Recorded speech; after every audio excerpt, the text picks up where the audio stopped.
For more than 100 years, the world has been cranking up oil and thermal plants to provide continuous electricity. But, as we all know, these dead dinosaurs emit aerosols, which lead to an increase in the Earth's temperature. Not one international agency has declined to accept climate change. If the temperatures keep rising, by 2050, New York City will be 4 degrees Celsius warmer than the pre industrial levels. London will be almost 6 degrees Celsius warmer.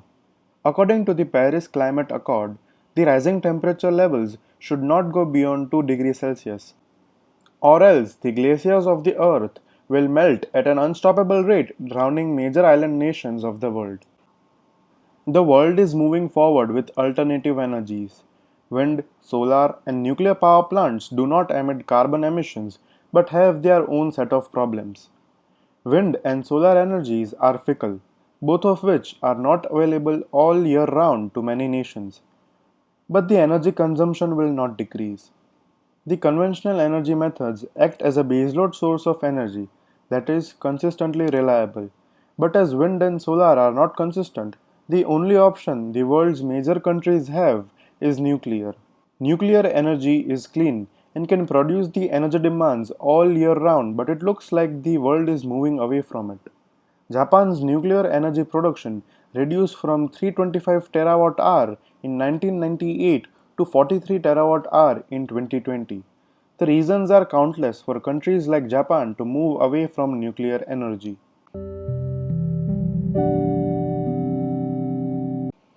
Nuclear energy is produced by extracting energy from atoms and converting it into electricity. The energy generated is clean, but the waste generated from the reactors is not. Nuclear waste is radioactive. The radioactive elements react with our body and cause cancer. These nuclear facilities need to store this waste for a long period of time until it is non radioactive. There is no long term solution for storing the waste. Whatever facilities the sites are making are costly and sometimes ineffective.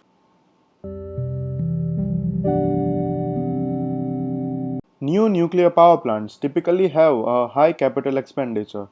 The upfront costs, like building the reactor, the facility, and other components, continue to rise till the whole plant is completed. The completion time varies around the world, but on average takes about 6 to 8 years to complete. This means that the government and the private investors need to invest continuously for about 6 to 8 years, then the plant will start producing energy. It will take another 5 years for the plant to reach the break-even point.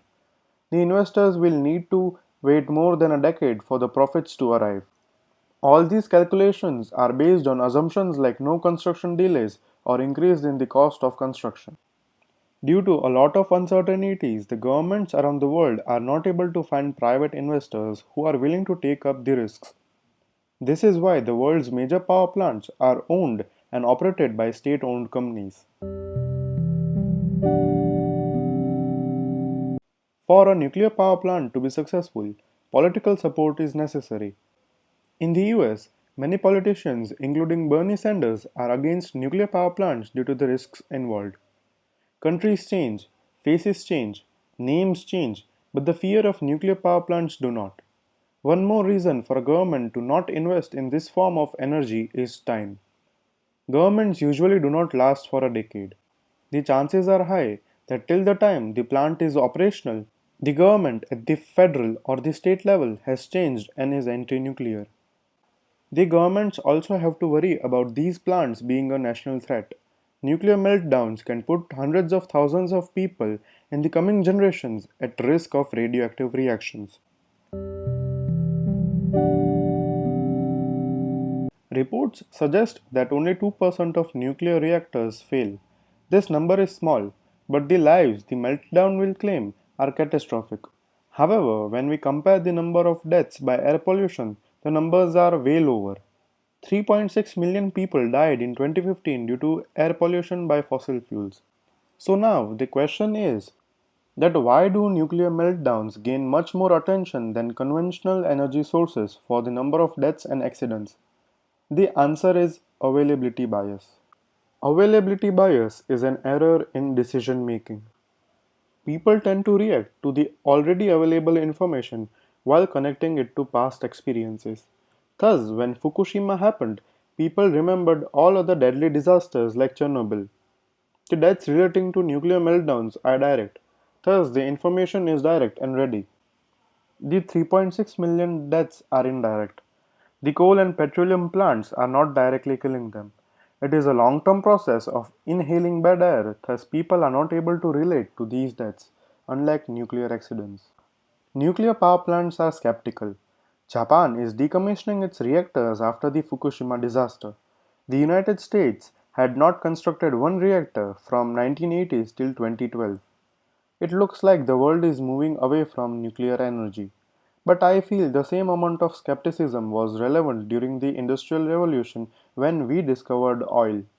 It is a matter of time until the world starts accepting nuclear power plants with better technologies, lower cost, negligible chances of meltdown, and better storage facilities.